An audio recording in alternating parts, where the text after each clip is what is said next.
ब्रज लालजी और लाडली जी के प्रेम का साक्षात अवतार है। ये ब्रज ही है जिसकी रज भी पूरे संसार में पूजनीय है। ब्रज की रज रज में राधा रानी रमी हुई है। यहां के कण कण में कृष्ण समाये हुए हैं।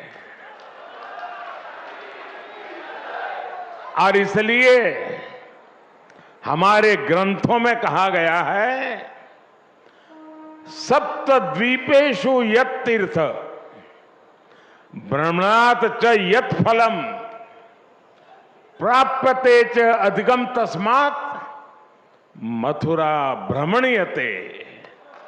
अर्थात विश्व की सभी तीर्थ यात्राओं का जो लाभ होता है, उससे भी ज्यादा लाभ अकेले मथुरा और ब्रज की यात्रा से ही मिल जाता है।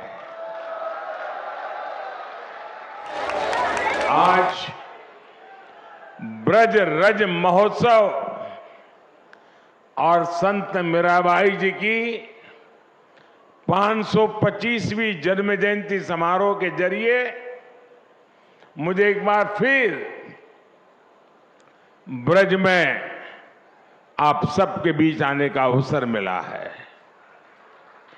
मैं दिव्य ब्रज के स्वामी भगवान कृष्ण और राधा रानी को पूर्ण समर्पण भाव से प्रणाम करता हूं।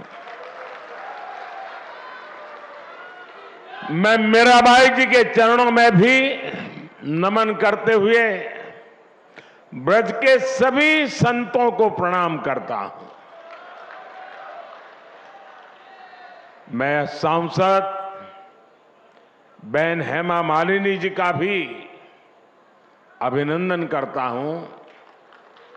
वो सांसद तो है, लेकिन ब्रज में वो रम गई है। हेमा जी न केवल एक सांसद के रूप में ब्रज रस महोत्सव के आयोजन के लिए पूरी भावना से जुटी है, बल्कि खुद भी कृष्ण भक्ति में सरोबार यानी होकर प्रतिभा और प्रस्तुति से समारोह को और भव्य बनाने का काम करती। मेरे परिवारजनों, मेरे लिए इस समारोह में आना एक और वजह से भी विशेष है। भगवान कृष्ण से लेकर मीराबाई तक ब्रज का गुजरात से एक अलग ही रिश्ता रहा है। ये मथुरा के कान्हा गुजरात जाकर ही द्वारकाधीश बने थे और राजस्थान से आकर मथुरा वृंदावन में प्रेम की धारा बहाने वाली संत मीराबाई जी ने भी अपना अंतिम जीवन द्वारिका में ही बिताया था। मीरा की भक्ति बिना वृंदावन के पूरी नहीं होती है।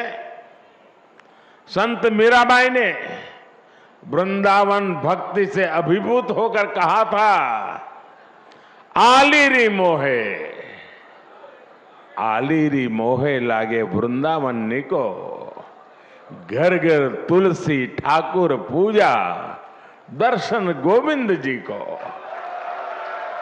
इसलिए जब गुजरात के लोगों को यूपी और राजस्थान में फैले ब्रज में आने का सौभाग्य मिलता है, तो हम इसे द्वारकाधीश की ही कृपा मानते हैं। और मुझे तो मां गंगा ने बुलाया और फिर भगवान द्वारकाधीश की कृपा से 2014 से ही आपके बीच में आकर के बस गया, आपकी सेवा में लीन हो गया।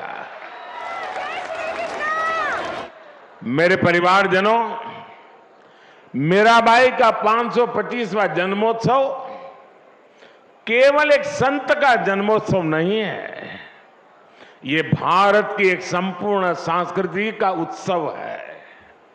ये भारत की प्रेम परा का उत्सव है। ये उत्सव नर और नारायण में, जीव और शिव में, भक्त और भगवान में अभेद मानने वाले विचार का भी उत्सव है,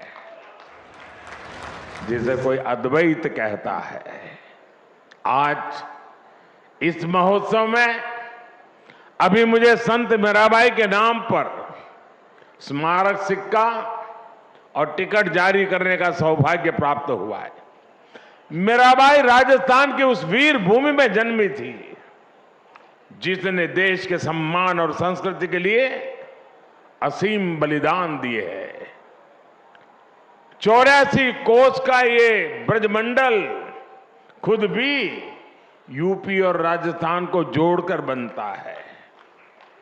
मीराबाई ने भक्ति और अध्यात्म की अमृत धारा बहाकर भारत की चेतना को सिंचा था। मीराबाई ने भक्ति, समर्पण और श्रद्धा को बहुत ही आसान भाषा, सहज रूप से समझाया था। मीरा के प्रभु गिरधर नागर, सहज मिले अविनाशी रे। उनकी श्रद्धा में आयोजित ये कार्यक्रम हमें भारत की भक्ति के साथ साथ भारत के शौर्य और बलिदान की भी याद दिलाता है। मीराबाई के परिवार ने और राजस्थान ने उस समय अपना सब कुछ झोंक दिया था। हमारी आस्था के केंद्रों की रक्षा के लिए राजस्थान और देश के लोग दीवार बनकर खड़े रहे ताकि भारत की आत्मा को, भारत की चेतना को सुरक्षित रखा जा सके। इसलिए आज का ये समारोह हमें मीराबाई की प्रेम परंपरा के साथ साथ उस पराक्रम की परंपरा की भी याद दिलाता है। और यही तो भारत की पहचान है। हम एक ही कृष्ण में बांसुरी बजाते कान्हा को भी देखते हैं और सुदर्शन चक्रधारी वासुदेव के भी दर्शन करते हैं। मेरे परिवारजनों, हमारा भारत हमेशा से नारी शक्ति का पूजन करने वाला देश रहा है। ये बात ब्रजवासियों से बेहतर और कौन समझ सकता है। यहां कन्हैया के नगर में भी लाडली सरकार की ही पहले चलती है।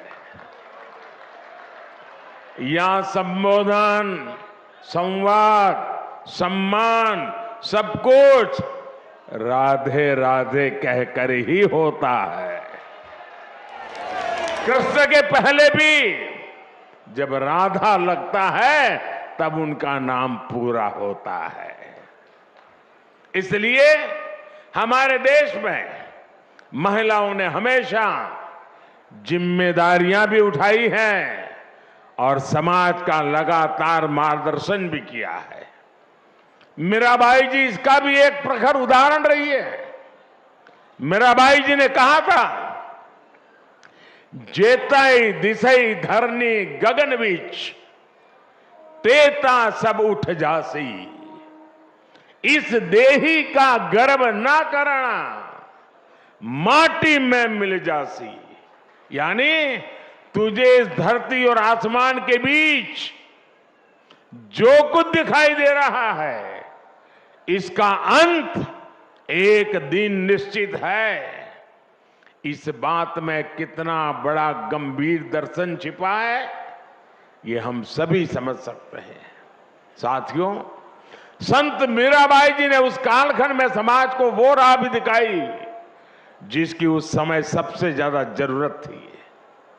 भारत के ऐसे मुश्किल समय में मीराबाई जैसी संत ने दिखाया कि नारी का आत्मबल पूरे संसार को दिशा देने का सामर्थ्य रखता है।